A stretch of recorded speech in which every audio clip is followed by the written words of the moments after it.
pagi pemirsa, kembali lagi bersama saya Rini Lauli. Pemirsa, beberapa menit ke depan kami akan menyajikan berita-berita terkini dan isu-isu nasional yang tren di tengah masyarakat.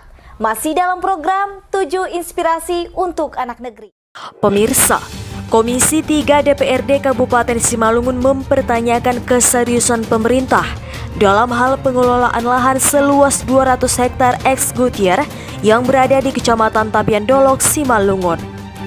Pertanyaan tersebut disampaikan Ketua Pansus Aset Simalungun dan anggota lainnya dalam rapat dengar pendapat bersama Badan Pengelolaan Keuangan dan Pendapatan Daerah Kabupaten Simalungun, Selasa 31 Januari 2023 kemarin. Hadir saat rapat itu, Asisten 3 Pemkab Simalungun Akmal H. Siregar, Sekretaris Badan Pengelolaan Keuangan dan Pendapatan Daerah, Kabid Barang Milik Daerah Ricardo Sinaga, Camat Tapian Dolok Juraini Purba. Bernard Damanik mempertanyakan kepada pihak Pemkab siapa saja orang ataupun lembaga yang mengadakan ikatan kerjasama terkait lahan di Tapian Dolok. Selain kontrak terhadap lahan ex-Gutier 200 hektar di Tapian Dolok adalah PT Waskita Karya. PT Waskita Karya Beton menggunakan lahan 1,5 hektar dengan kontrak dari 4 April 2022 sampai tanggal 4 April 2023. Dengan pendapatan asli daerah yang dihasilkan sebesar Rp37.462.500 dan untuk sisanya dipergunakan oleh siapa? Mana data-datanya? Minta Bernard tegas. Antara perjanjian Irma dengan pemerintah daerah. Ya, kan kita kan jadi persoalannya kayak gini. Artinya ada uang pemerintah, ya kan, yang dilakukan oleh pihak ketiga, dan itu artinya uang prestasi. Kenapa pihak pemerintah mengabaikan itu sehingga ini berlarut-larut dia?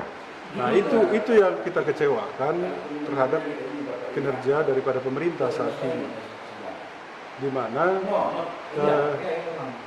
perjanjian yang lama yang sudah disepakati antara pemerintah daerah dengan pihak ketiga tersebut sudah berjalan tetapi tidak dilakukan, sehingga sebenarnya pemerintah daerah sudah dapat segera membatalkan dan mengusir sebenarnya pihak ketiga tersebut karena ketidakmampuan membayar tersebut, dan silakan proses hukum akan dijalaninya, dan meminta APH untuk melakukan proses. Sebenarnya pemerintah daerah harus melakukan permintaan kepada pihak agar itu diproses secara benar-benar, sehingga membuat efek jerah bagi masyarakat yang ingin melakukan kerjasama dengan pemerintah daerah yang mengabaikan perjanjian kerjasama yang telah disepakati. Itu yang kita harapkan, sehingga aset-aset yang tidak bisa kita kelola dengan baik dan berkeinginan dikelola oleh pihak ketiga bisa tetap kita lakukan secara berkesinambungan kepada aset-aset yang lain. Artinya pihak Pemkab sendiri, bagian keuangan khususnya, apakah mereka nggak merasa itu sudah menjadi temuan gitu? Ya, saat ini kita sudah mendesak pihak eksekutif melalui Badan Pengelola Keuangan atau Badan Pendapatan Daerah itu untuk melakukan proses dalam arti menindaklanjuti berbagai temuan-temuan tersebut, sehingga pihak yang merasa disalahkan ya wajar untuk disalahkan, patut untuk disalahkan dan melakukan proses hukum, karena memang ada perjanjian yang sudah dibuat hitam di atas putih terhadap antara pemerintah daerah yang diwakili oleh Sekda dan pihak ketiga yang diwakili oleh Irma.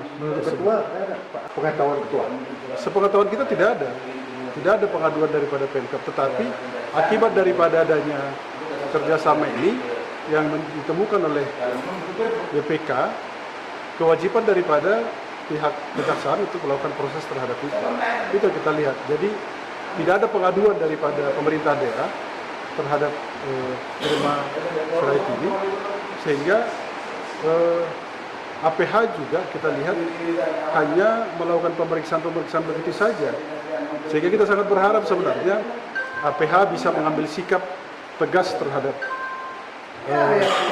pelanggaran yang dilakukan oleh pihak ketiga tersebut, dan bila perlu sebenarnya dia menelusuri aset-aset daripada pihak ketiga tersebut itu disita sebenarnya, karena memang dia pasti menerima sewa dari lahan X 200 hektar tersebut yang dipergunakan oleh pribadi yang bersangkutan.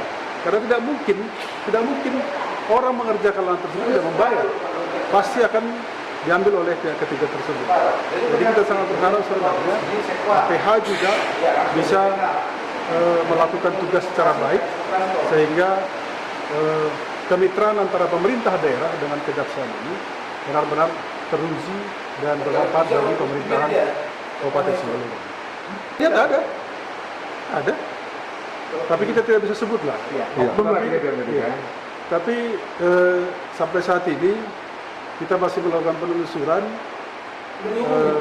terhadap informasi-informasi yang kita dapatkan, karena secara pribadi saya dari tahun 2009, 2010 sampai saat ini kita masih tetap melakukan pemantauan terhadap lahan 200 hektar tersebut. Sudah 12 tahun kita jadi anggota dewan, kita masih terlibat dalam penempatan lahan tersebut, sehingga kita sangat berkepentingan sebenarnya agar lahan 200 hektar tersebut bisa dimanfaatkan secara baik oleh pemerintah daerah Kabupaten Simalungun sehingga memberikan kontribusi yang baik. Ketua, dengan pertemuan inilah, apa goals yang harus dicapai oleh kesepakatan yang harus dicapai? Kesepakatan yang harus dicapai oleh eksekutif melakukan pendataan secara baik terhadap masyarakat yang melakukan pengelolaan lahan tersebut, sehingga ketika tahun ini bisa kita tuntaskan, kita selesaikan pengelolaan lahan tersebut secara baik, maka tahun depan kita tinggal hanya melakukan komunikasi berkesinambungan kepada masyarakat yang melakukan pengelolaan lahan tersebut. Apa harus lagi melakukan kunjungan-kunjungan, tanpa harus lagi melakukan teguran-teguran, dan kita sangat berharap Badan Pengelola Keuangan benar-benar mempergunakan kewenangannya dalam mengelola aset Kabupaten Simalungun. Sementara itu, Sukoso Winarto kepada media mengatakan, pemerintah dalam hal ini Pemkab Simalungun harus tegas, jangan ada lagi oknum-oknum yang mengatasnamakan bupati dan wakil bupati untuk keuntungan pribadi. Ratakan biar tahu siapa aktor di balik semua ini. Kasihan masyarakat petani dipecundangi oleh oknum mengatasnamakan pemerintah. Terkait upaya yang sedang Pemkab lakukan dalam rangka pemanfaatan aset demi mendongkrak PAD dari lahan 200 hektar tersebut, Ricardo mengatakan pihaknya akan membuat regulasi untuk pemanfaatan aset tersebut. Para anggota Komisi 3 juga meminta Pemkab Simalungun agar menyelesaikan persoalan garapan masyarakat yang menyengsarakan masyarakat. Pak, terkait dengan lahan 200 hektar yang dikelola oleh masyarakat, ini kan sudah carut marut. Artinya dengan kondisi ini, apa kira-kira harapan Bapak dengan lahan itu agar bisa dikelola dengan masyarakat dengan tenang, tapi tidak bermasalah seperti saat ini? Ya, terima kasih. Khusus pemirsa TV Mona Lisa, saya ingin sampaikan sebagai warga negara yang baik dan warga Kecamatan Tapemoro, tentunya kalau saya ditanya tentang pengelolaan lahan 200 hektar itu, tentunya ya kalau memang itu pengelolaannya secara hukum bisa dilaksanakan dengan baik, pemerintah bisa menjamin dengan baik, tidak carut marut, saya kira nggak salah diberikan kepada masyarakat karena itu bermanfaat buat masyarakat. Tapi kalau memang tidak bisa, ya itu harus diambil alih secara tegas, dikuasai oleh pemerintah. Dikuasai oleh pemerintah dalam arti adalah ya semua tidak boleh lagi siapapun mengelola, tidak boleh mengatasnamakan siapa ke siapa, tidak boleh mengatasnamakan bupati, tidak boleh mengatasnamakan wakil bupati, tidak boleh mengatasnamakan sekda, atau tidak mengatasnamakan aparat penegak hukum. Saya kira ya pemerintah dalam hal ini harus tegas. Tegas berarti tidak ada satu kepemilikan sesuai dengan ya keputusan Mendagri nomor 19 tahun 2016 tentang pengelolaan aset negara. Nah ini kan perlu dijaga dalam rangka penerapan undang-undang itu sendiri, penerapan keputusan Mendagri itu sendiri. Nah sebagai aset pemerintah ini tentunya ya ini harus ditegaskan oleh bupati, tidak boleh lagi walaupun sudah ya pamflet-pamflet sudah dipasang.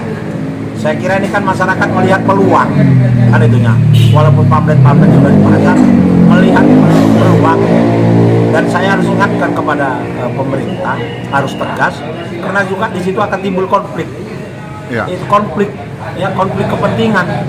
Karena di situ juga jangan-jangan bukan aja orang situ yang punya meladang di situ, banyak orang-orang luar yang malah orang-orang situ itu hanya menjadi kuli kan itunya, Ya. hanya menjadi kuli-kuli biasa.